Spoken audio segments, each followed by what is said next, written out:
Bonjour madame. Aujourd'hui, je vais vous présenter notre projet Java réalisé avec JavaFX et JDBC.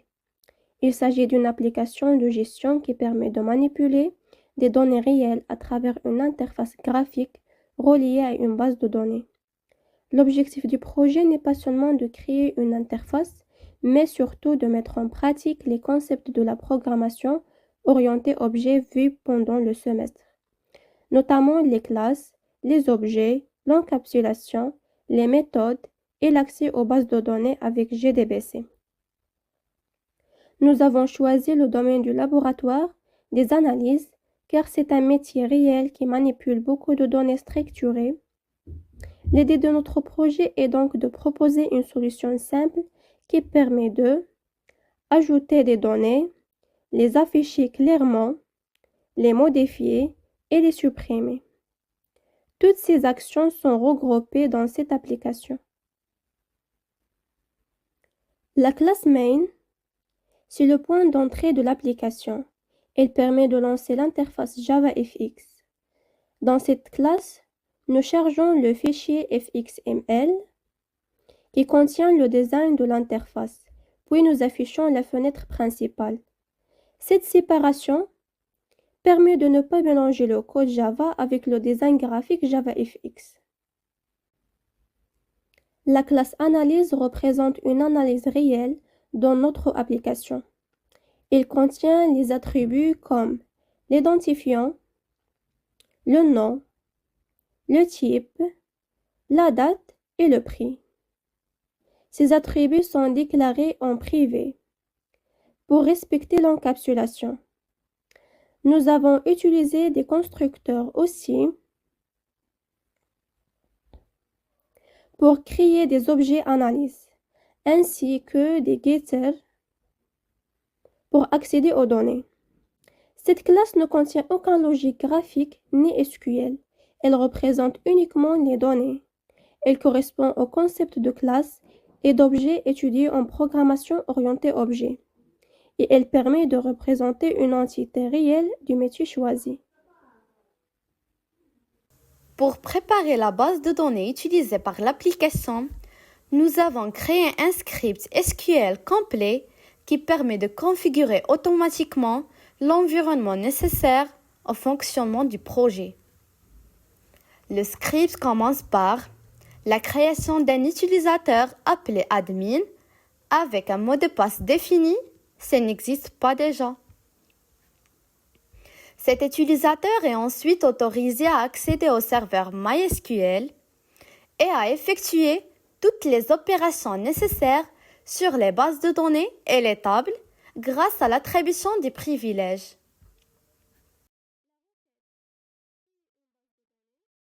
Ensuite, la requête créer une base de données nommée laboratoire, ça n'existe pas déjà, puis la sélection comme base de travail pour l'application.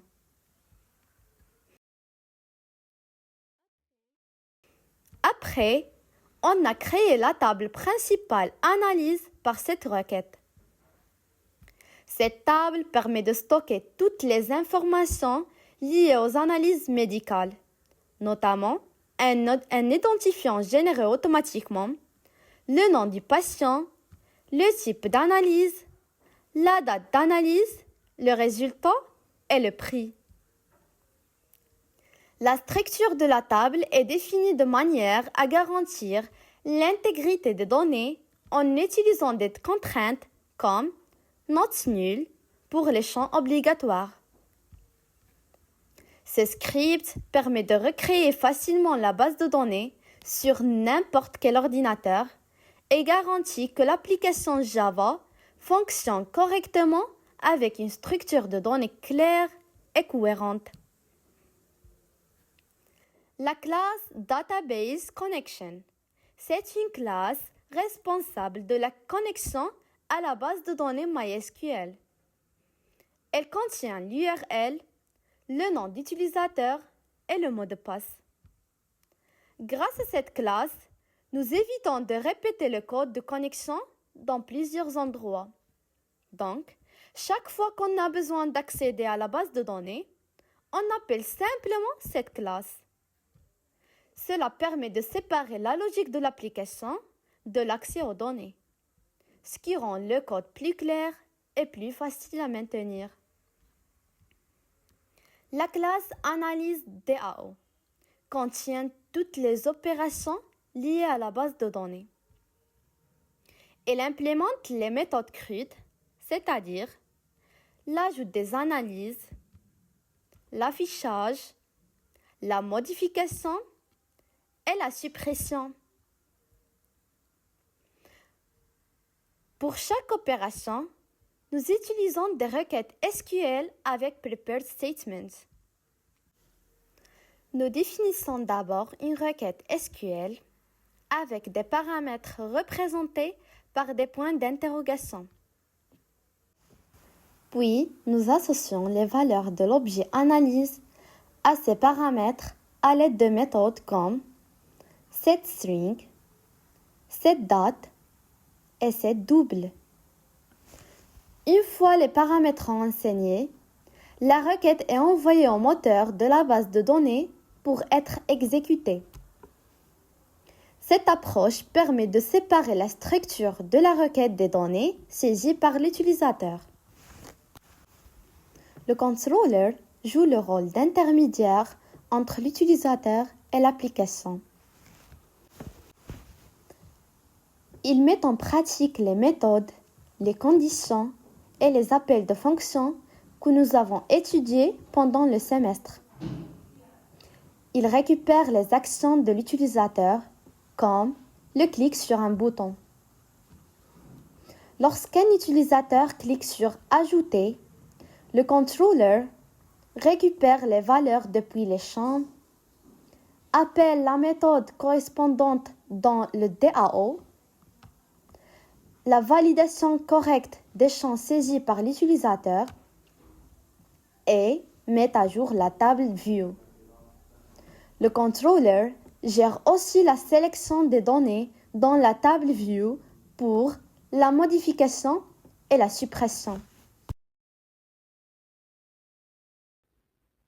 L'application a été réalisée à l'aide du logiciel SceneBuilder qui nous a permis de concevoir l'interface graphique de manière visuelle et structurée. Ce logiciel nous a également permis de modifier facilement les boutons et les champs du texte, notamment leur taille, leur couleur, leur style et leur disposition, afin d'obtenir une interface plus claire. Chaque composant est lié au contrôleur grâce aux annotations @fxml, ce qui permet de récupérer les actions de l'utilisateur et de les traiter dans le code Java. Cette approche permet de séparer totalement le design de la logique métier, ce qui rend le projet plus clair. Je vais maintenant vous faire une démonstration du fonctionnement de l'application à travers les opérations principales du CRUD, c'est-à-dire Create, Read, Update et Delete. J'essaie d'ajouter une analyse dans l'application.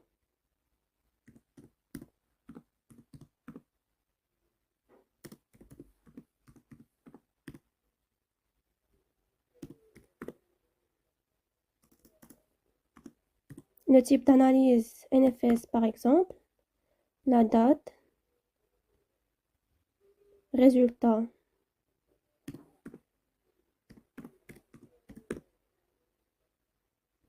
et le prix. Et je clique sur le bouton Ajouter. Et comme nous pouvons le voir, l'analyse a été ajoutée avec succès et apparaître dans la table View. Cela montre que la communication entre l'interface JavaFX et la base de données MySQL fonctionne correctement grâce à JDBC. On va vérifier est-ce que l'analyse a bien été ajoutée à la base de données.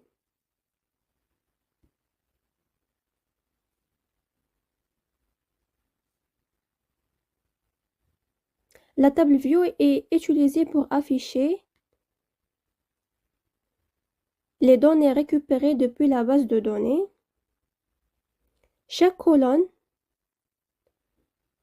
est liée à un attribut de classe analyse. Lorsqu'une une modification est effectuée, la table view est automatiquement mise à jour. Nous pouvons également sélectionner une analyse pour la modifier ou la supprimer. Par exemple, modifier le nom.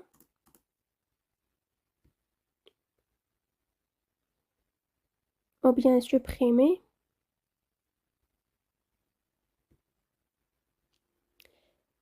Et ces changements sont immédiatement récupérés dans la base de données.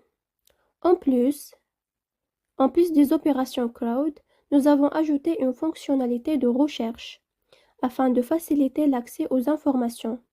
Cette recherche permet de filtrer les analyses selon le nom du patient. Par exemple, lorsqu'un utilisateur saisit un chiffre, dans le champ de recherche et cliquez sur le bouton « Rechercher », le contrôleur envoie ce mot-clé à la case « Analyse DAO ».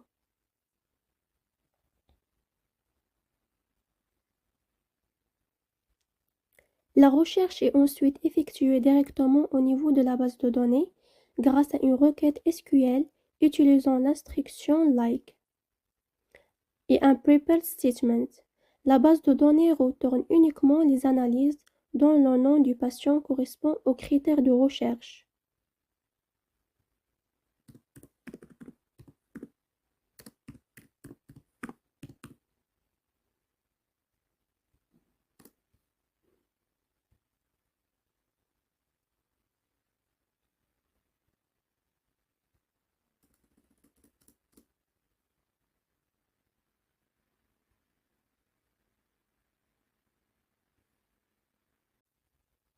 Nous avons également ajouté des boutons pour améliorer l'application. Le bouton Afficher tout permet de recharger l'ensemble des analyses depuis la base de données et afficher toutes les données dans la table View après une recherche ou une modification. Le bouton Vider les zones permet de réinitialiser le formulaire en effaçant tous les champs afin de faciliter la saisie d'une nouvelle analyse. Par exemple,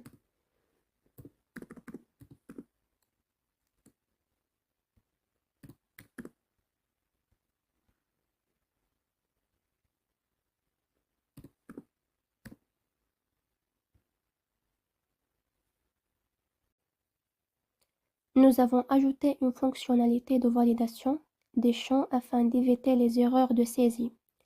Lorsque l'utilisateur laisse un ou plusieurs champs vides et clique sur le bouton Ajouter, un message d'erreur s'affiche pour lui indiquer que tous les champs sont obligatoires.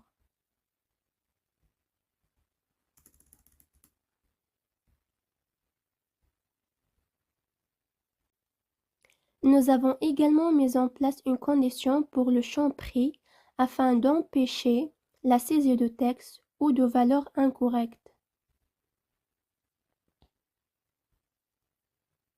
Si l'utilisateur saisit un nom ou une valeur non numérique, par exemple ABC,